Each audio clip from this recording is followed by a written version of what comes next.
Buddy, I just wanted to give a quick little update into the intro. Welcome to the JND podcast, first and foremost. But I do apologize. There's a mistake in the podcast. I meant to mention Iraq when I was referencing what Jocko Willing does. Sorry for the noise outside. So it's actually Iraq. I just might have messed up or something. I think I wrote it down wrong in the script. But without further ado, let's get straight into it. Hello and welcome. Job Not Done podcast. It'll also be called the JND podcast. Hopefully that name will catch. But I'm your host, Jackson Hogan, and today I'm going to be talking about something very important. Something that I recently became motivated to talk about, especially people around my age. A little background information on me. I'm 22 years old. I'm in college right now, a junior in college. I study electrical engineering. I play ultimate frisbee. Hopes to go in pro one day. Right now, I'm at the semi-pro level. Um, and I think this podcast is a way for me to share what I think is the most important thing for men my age and younger, right? And that is how to lead yourself as a man, a leader, and how to show extreme ownership, right? Kind of a little callback to the book Extreme Ownership, just the name of the book, by Jocko Willink and Leif Babbitt. And as you might see or hear me talk about things, you'll notice that there's some things from other people, and I will reference them, and I'll put their books down in the description below. But to get into things today, the topic of today's video is how to be resilient in the midst of chaos. One might ask, how do I do this, Jackson? How am I supposed to be resilient when everything around me is going to shit? How can I do everything around me when nothing's going my way? How can I do everything around me when I can't achieve my goals? Or, and it could be something of your nature, of your situation, right? It doesn't have to be any of those specific examples. But there's a couple things. It's kind of like steps, but not really. You kind of can do these in any order, but I'd recommend doing them in the order I'm going to go through them today. And that is, first step is when adversity sets in, you need to really focus on putting your energy towards mental controls, right? And I think as humans, we really struggle with this because the heat of the situation will hesitate, we're indecisive, or we just freeze up, right? Fight or flight, right? Happens. It's a natural chemical, physical thing in the body, that kind of thing, right? But sometimes that can mean life or death. Not always, but sometimes. For example, Dr. Willink in his podcast talks about his experiences in Iran, excuse me, Afghanistan, in Ramadi. And he mentions how, and there's many instances, he's got a lot of podcasts, great guy, but he talks about how being like a soldier and a warrior, you have to know how to deal with the heat of the moment because it's going to happen, right? Whether that's losing soldiers, something not going to plan, an ambush happening, right? And in your life, that could look like a significant other breaking up with you, you breaking up with a significant other, a loved one passing away, or peer pressure, right? It comes in many different shapes and sizes, right? And The way to focus on the mental controllables is to really focus on what can I control and what I can't control, right? So looking at that, you got to put the things you can control into one box and things you can't control in the other. That can be hard, and it's okay to remove yourself from a situation, especially if it's like peer pressure or something like that, or of that nature.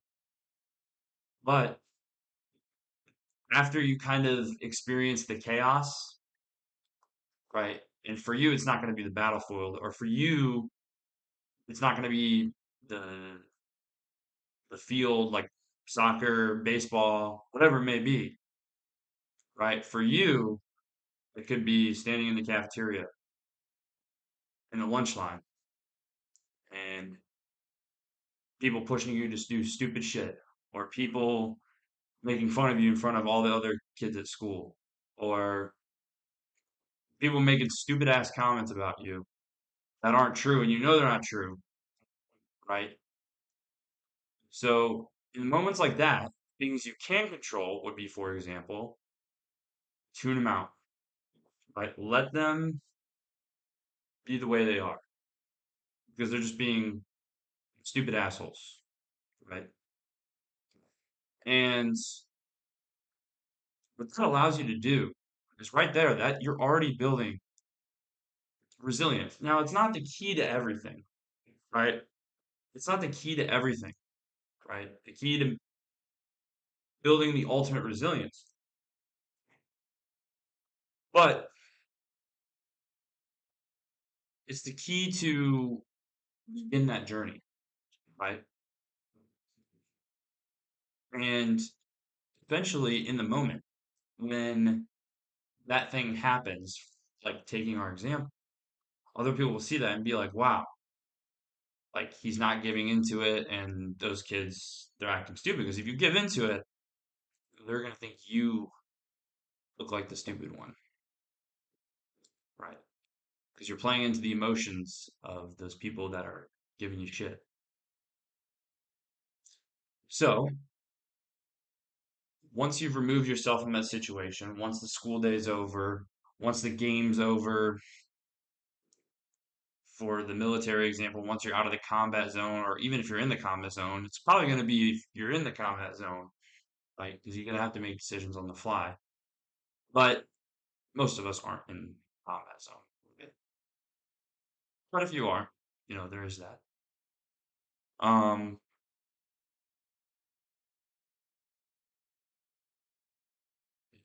you've removed yourself from the situation. The next thing to do is to review, right? Review. And sometimes you might have to do this fast. Sometimes it can take time depending on the situation, right? So review, observe your physical environment, your mental environment even, and say to yourself, what are the things that I can do that I can change reasonably, rationally, and logically, physically or mentally, that will help me become more resilient with the problem that I'm having, right? Maybe it's practicing playing through your head this scenario. Like, for example, we'll just use the lunch line example because I think it's a great example, right? You're in the lunch line, someone's talking crap about you, whatever it is, making fun of you. You just don't, you know, you're not you're not saying anything, you're not reacting, right? However, that's going to wear on you eventually, right? And you're going to want to deal with that, right? So this is where the observe part, the physical and the mental comes in. Like, what can I do to change my life, right? What can I do to change my situation? What can I do? It could be your financial situation too. But most importantly, what can I do to fix this problem? What can I do to create a solution to the problem? That's ultimately what you need. and what you want at the end of the day, right? And so it comes down to actually executing, right? And I think that's the hardest part about anything in life is we read a book, we hear something from that book, or we see a movie, we see something from that movie, we listen to a motivational video and we hear something from that motivational video, and we're like all excited about it, but then we don't implement, right? We don't find the little ways to implement because people give up. They give up and they think that just watching all these videos and all these self-help or reading all these self-help books will be the answer to their problems. It won't. Because whether you like it or not, the world don't give a shit. The world doesn't give two F's about it, right? Life has never been fair. It won't be fair, but it isn't fair right now. We're all handed a different deck of cards at birth. If you have a bad deck of cards, play them good, end up in a good spot. If you have a good deck of cards, play them bad, right? So that'll actually be our second podcast episode topic about life isn't fair, but we'll talk about that next time. Hope you're ready. So once you've observed this physical environment, the next thing you're going to want to do is to execute, like we just said, right? Execute, execute, execute. And you're going to fail sometimes, right? But the most important thing that we can have with ourselves and with others, especially entailed in this situation, is patience. If we don't have patience, we're never going to get anywhere. If we don't have patience, we're never going to love ourselves, right? If we don't have patience, we're never going to find love. If we don't have patience, we're not going to become better. If you can master or if you can grasp the skill of patience, even if you're not perfect at it, no one's going to be perfect. Well, you can't be perfect. I don't even know what I said that. But you know what I mean. Acquiring it as a skill, and sometimes we as humans, we're not patient. We want things right away. That's why we have Amazon Instant Delivery. That's why we have movies on demand on Netflix, Amazon Prime, right? We want the content, we want it now. We don't want the episodes to come out every 2 weeks, right? We don't want drip fed content. It sucks. So that's why we don't have patience with it because we want it. It's a dopamine hit, right? It's there. We want it now. But when we're talking about your life, you have to have patience because unfortunately, things just aren't going to change overnight. Most things, almost all things, will not change overnight in your life. And the more you execute, right? So let's go to a sports analogy, right? I play ultimate frisbee, and let's say, so I go back to step two, observe the physical and mental environment, right? What am I doing wrong with my positioning? What am I doing wrong in my head? What I'm doing wrong in my head is I'm thinking too much. Because in a game, even in practice, you don't want to think too much, right? Practice is a little bit different because that's where you work the kinks out. So thinking about it is more important there. But when it comes game time, right? I observe the physical environment. I take a quick thing. I take a quick note in my head, and I say, okay, where do I need to throw this disc? How hard do I need to throw it? I get that in my head, and I'm gonna execute. And guess what? It could be the worst throw ever, or I could be in the worst position ever. Even though I thought it might have been the best position, I'm gonna fail. And you are going to fail too, because Failure is growth. The more times we fail, right? Let's think about it this way. The more times we fail, the more things we understand not to do, right? Because we failed, you get a collective of things. So it's ultimate frisbee, right? You're working on your throws, and you failed your throws, right? Your throws aren't looking good. You've tried couple different ways to work on your throws to make them consistent, but they're not working. So you know that those aren't the way to throw. You know those aren't the ways to throw. And so now you have more guidance. Same thing applies here. You're in the lunch line. You observe the environment. It may not be the lunch line, it may be the field. It may be in the office. It may be in the battlefield. It may be anywhere. But really, it's anywhere. Because anything can happen to anyone at any time. The unexpected play at the unexpected time. That News Bears quote. That's besides the point. The real thing to keep in mind here is that you need to keep executing. Execute doesn't necessarily mean you're succeeding, but it means you're doing the things necessary to foster and create an environment for success. And I think that's the biggest problem that my generation has, right? Is we are told, and this is by older people, and just nowadays things are just way softer, and we're told if we're not good at something when we try it to give up. That's BS.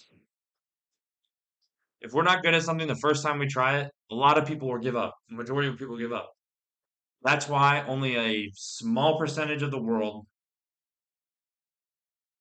are elite professional athletes.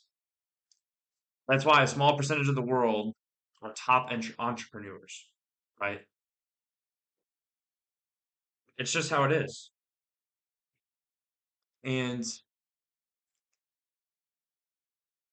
when you can execute, that's the greatest skill of all. And it takes patience, right? But once you learn how to utilize patience more often, then you can figure out, how do I execute the situation I am? Like, how do I carry through with the situation, with the dilemma, with the problem that I need to solve, right? And it's not about always succeeding. It's not about succeeding on the first time, or the second time, or the third time. Sometimes you might do that, right? Sometimes you might succeed on the first time and then fail 30 times in a row. Or you might execute, for example, when I played baseball back in high school, club baseball, I think it was. Maybe it would have been, yeah, I don't remember. But the thing was, is I hit the ball for 40 straight plate appearances. I hit the ball hard, and I hit it to all different parts of the field.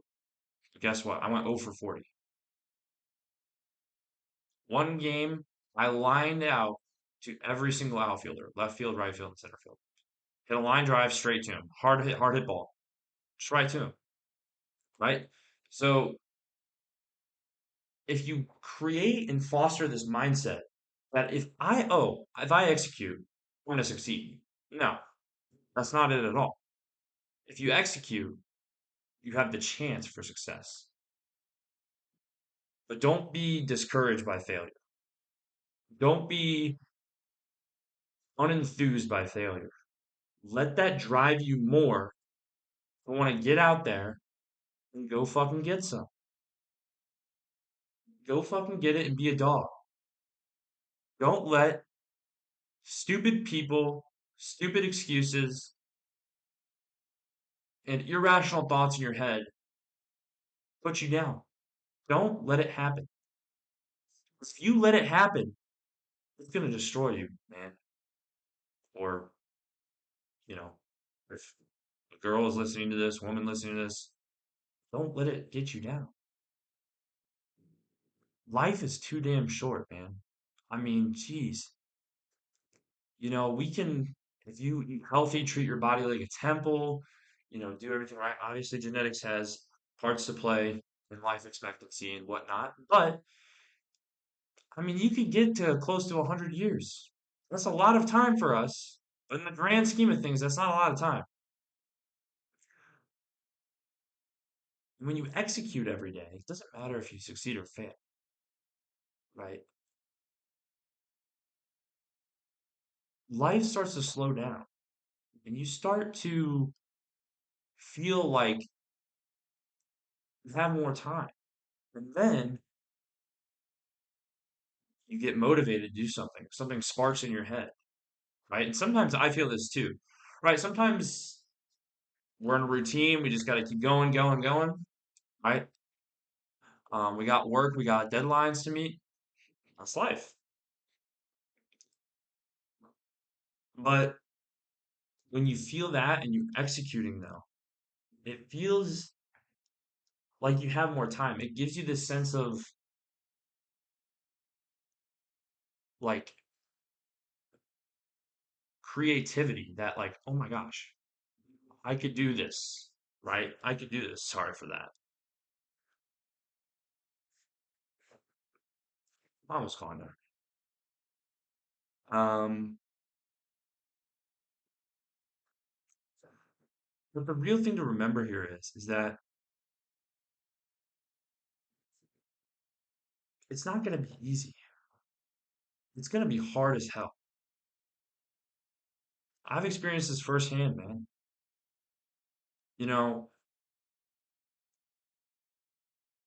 I created chaos for myself in my life around November 2024, right? I gave in to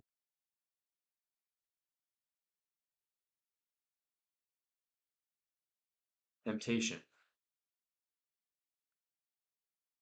and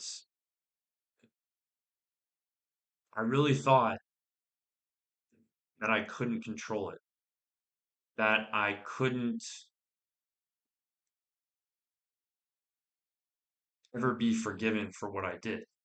And as with many things in my life, and I'm sure we all feel this way. We've done something we're not proud of, and we feel like we don't deserve anything in our life. We feel like sometimes we get the feeling that our life isn't worth living, and that's not true. Your life is always worth living, okay? Don't ever let anybody tell you different because of your situation. That's BS. Your life is always worth living. And it'll feel hard most days. It will. And it sucks. But it's necessary for us to become a different person, to become a better person, become a better man, become a better human, a more well rounded individual.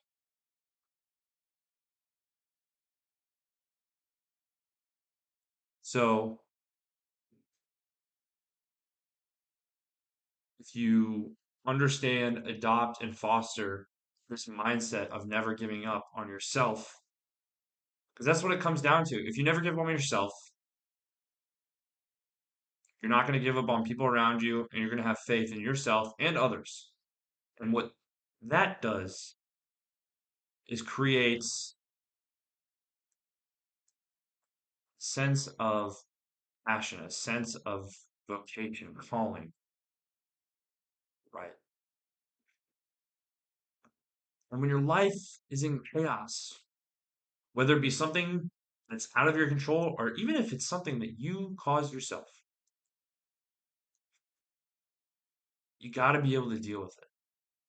You got to be able to slow down, control what you can control because we're going to make mistakes, right? The main goal is to work to be better, right? But we're going to make mistakes nonetheless because we're human, right? Some mistakes are worse than others, right? I think we can all agree with that. I think there are many things in life that seem unforgivable. However, you always got to tell yourself, and I love this quote from Dr. Eric Thomas. I always watch his motivational stuff. I recommend you go listen to some of his motivational stuff on YouTube. But he says, and he tells his audience, I can, I will, and I must. I can, I will, I must. And so he's asking his audience to manifest this, right? So what he's doing is he's saying, think about somebody, someone you want to do this for. And most of the time, it starts with the self, right? And then it branches out to other people around you that you care about or love, right? So, for example, right, if you're struggling with something in your life, doesn't matter what it is, I can do this, I must do this, and I will do this. I can change this thing about myself. I will do that. I will change this thing about myself, and I must change this thing about myself. I can insert blank. I will insert blank. I must insert blank. It's a mantra. Say it in your head. When you're having a rough day, when you're struggling with your reps at practice, saying, I can, I will, I must, even if you still have a bad practice, a bad day, it'll make you feel better. And keep saying that to you. Keep making that promise to yourself that you can do this, that you can control your situation, that you can control yourself and be resilient in the midst of chaos.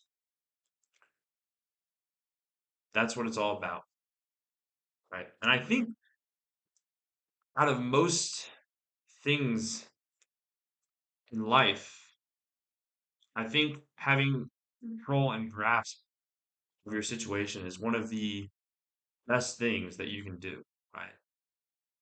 Because if you're a man, if you're a guy, a woman who can control their situation, especially if you're a younger man who can control their situation and put those maturity shoes on, right? People are going to respect you, right? People will respect you. Women will respect you. Other men will respect you. And you will respect you, right?